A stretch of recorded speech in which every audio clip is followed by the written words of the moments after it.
1724 kilometre দূরত্বে দুই দেশের অবস্থান। ইরানের পাল্টা ব্যবস্থায় অনেকটা কুপোকাত ইসরায়েল। তেল আবিবের কয়েকটি জায়গায় এখন গাজা উপত্যকার মতোই দেখা যায়।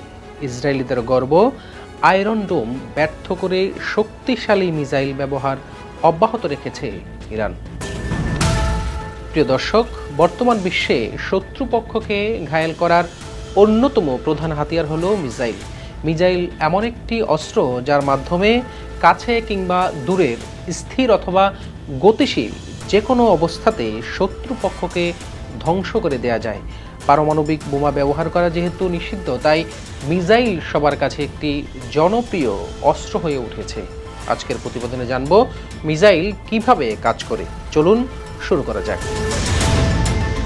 ট্রাজেক্টরি ভিত্তিতে মিসাইল দুই ধরনের হয়ে থাকে, ব্যালিস্টিক মিসাইল এবং ক্রুজ মিসাইল। এই দুটির মধ্যে সবচেয়ে বড় পার্থক্য হলো ব্যালিস্টিক মিসাইল লঞ্চ করার পর তাকে আর নিয়ন্ত্রণ করা যায় না, যাকে আনগাইডেড মিসাইলও বলা হয়। তাই ব্যালিস্টিক মিসাইল স্থির বস্তু ধ্বংস করার জন্য ব্যবহার করা হয়, যেমন শত্রুপক্ষের ঘাঁটি, বিল্ডিং সহ বিভিন্ন স্থাপনায় এই মিসাইল ব্যবহার করা হয়।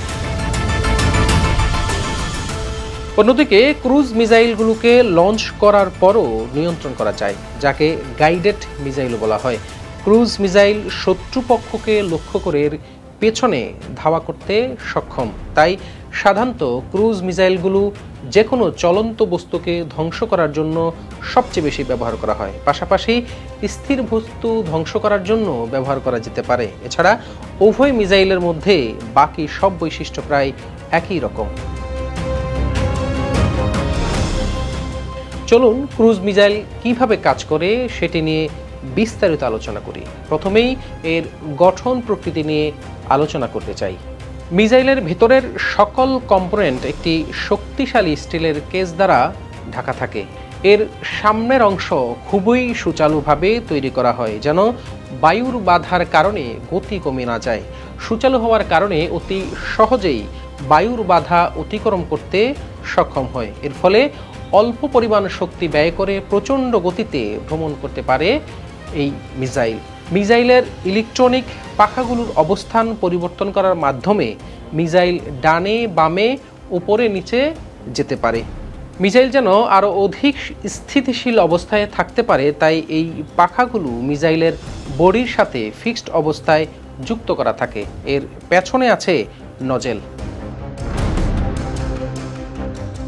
প্রিয় দর্শক, চলুন দেখে নেই এবার মিসাইলের ভেতরটার কি অবস্থা। মিসাইল সাধারণত তিন ভাগে বিভক্ত। প্রথম অংশে ডিটেক্টর এবং ইনফরমেশনাল ডিভাইসগুলো থাকে, তারপর বিস্ফোরক পদার্থ এবং সর্বশেষ জ্বালানি থাকে। মিসাইলের সবচেয়ে সামনে রয়েছে সিকার বা সন্ধানকারী। সিকার মিসাইলের কার্যকারিতার জন্য অপরিহার্য। এর সাথে thermal imaging camera, infrared imaging stabilisation, high accuracy inertial navigation ইত্যাদি যুক্ত রয়েছে। সিকারের মাধ্যমে চলন্ত শত্রুপক্ষকে টার্গেট করে ধাওয়া করা সম্ভব হয়।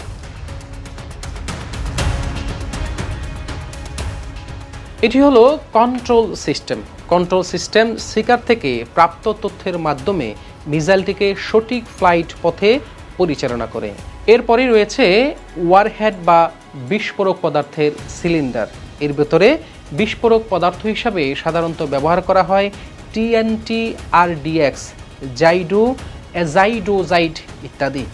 আবার কোনো মিসাইলে অল্প পরিমাণ ইউরেনিয়াম ব্যবহার করা হয়, যেন মিসাইলের ধ্বংসাত্মক পরিমাণ আরও অত্যাধিক হারে বৃদ্ধি পায়। এবং সর্বশেষ অংশটি হলো রকেটের জ্বালানি।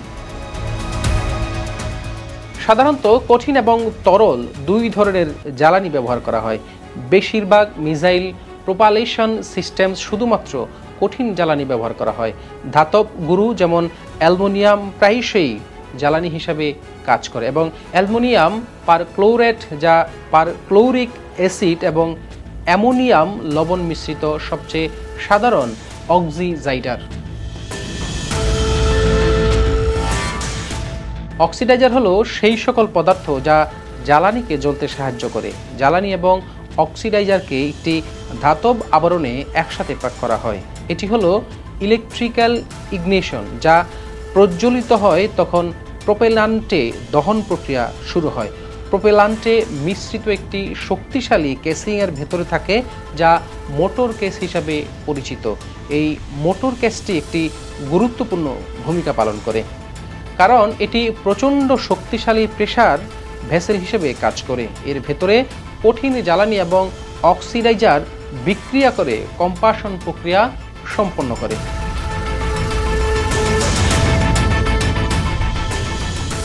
প্রোপেলটা যখন জ্বলতে শুরু করে তখন হাই টেম্পারেচার কম্পাশন গ্যাস উৎপন্ন হয়।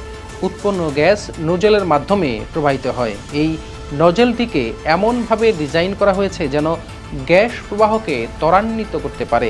যখন নোজেলের মধ্য দিয়ে গ্যাস প্রবাহিত হয় তখন রকেটের প্রোপালশন সিস্টেম প্রাণবন্ত হয়, অর্থাৎ নিউটনের ৩ নম্বর সূত্র অনুযায়ী কাজ করে। প্রত্যেক ক্রিয়ারই একটি সমান বা বিপরীত প্রতিক্রিয়া রয়েছে। অতএব উৎপন্ন কম্পাস্টন গ্যাস যখন প্রচণ্ড গতিতে পিছন থেকে বের হয় তখন মিসাইলের বডিতে সামনেও ও বিপরীতেও শক্তি প্রয়োগ হয়। এর ফলে মিসাইল প্রচণ্ড গতিতে সামনের দিকে এগিয়ে যায়।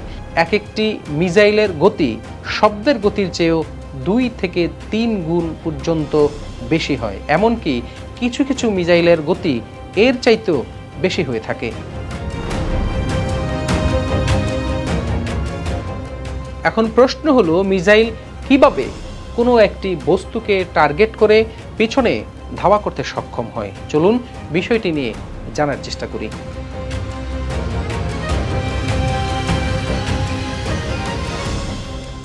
মিসাইল যে কোনো জায়গা থেকে লঞ্চ করা যায়, যেমন আন্ডারগ্রাউন্ড, ফাইটার জেট, গাড়ি ইত্যাদি। মিসাইল যেখান থেকেই লঞ্চ করা হোক না কেন তার একটি বেজ স্টেশন থাকে। বেজ স্টেশনে একটি রাডার থাকে যেটি চারদিকে রেডিও ওয়েভ নিক্ষেপ করতে থাকে।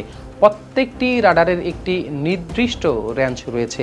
এই নির্দিষ্ট রেঞ্জের ভিতরে শত্রুপক্ষের যে কোনো কিছু প্রবেশ করার সাথে সাথেই রাডার তাকে শনাক্ত করে ফেলে।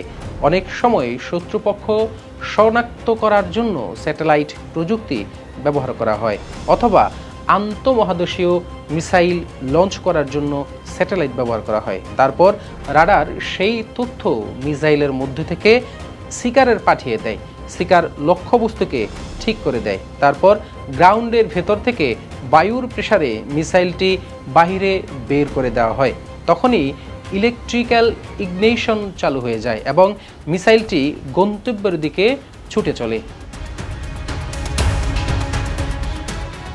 এখন প্রশ্ন হলো, মিসাইল কিভাবে ডানে, বামে, ওপরে, নিচে অর্থাৎ শত্রুপক্ষকে ধাওয়া করতে সক্ষম হয়? শেষ পর্যন্ত মিসাইল স্পিড বেশি হওয়ার কারণে শত্রুপক্ষকে ধ্বংস করে দেয়।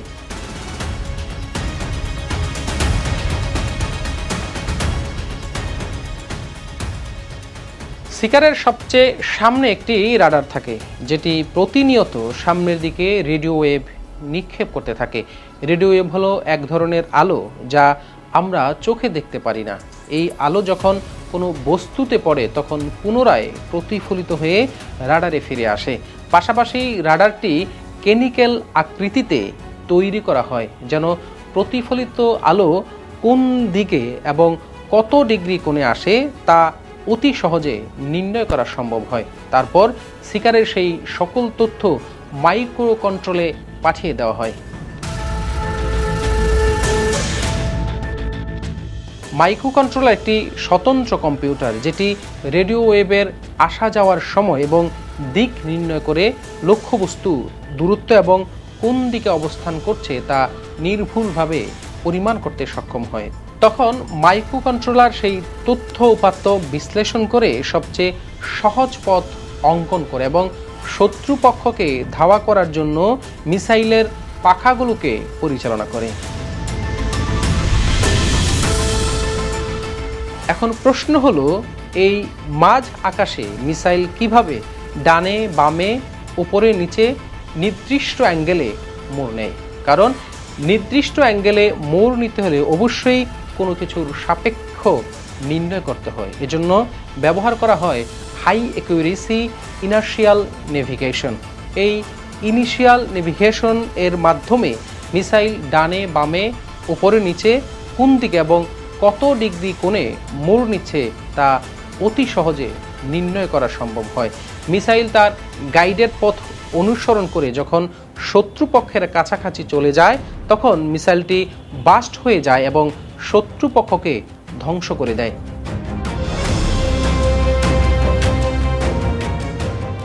এছাড়া যখন একটি মিসাইলকে প্রতিরোধ করার প্রয়োজন হয় অথবা এ জাতীয় ছোট কোনো বস্তুকে তখন সরাসরি আঘাত করা প্রায়ই অসম্ভব হয়ে পড়ে। এক্ষেত্রে মিসাইলটি যখন শত্রুপক্ষের প্রায় 10 থেকে 15 মিটার কাছাকাছি চলে আসে তখনই বাস্ট হয়ে যায়। এভাবে কোনো একটি গাইডেড মিসাইল প্রায় 90% সফলতার হার নিয়ে শত্রুপক্ষকে ধ্বংস করে দিতে সক্ষম হয়।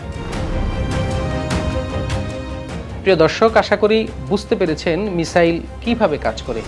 যদি ভিডিওটি ভালো লাগে তাহলে অবশ্যই চ্যানেলটি সাবস্ক্রাইব এবং লাইক করতে ভুলবেন না।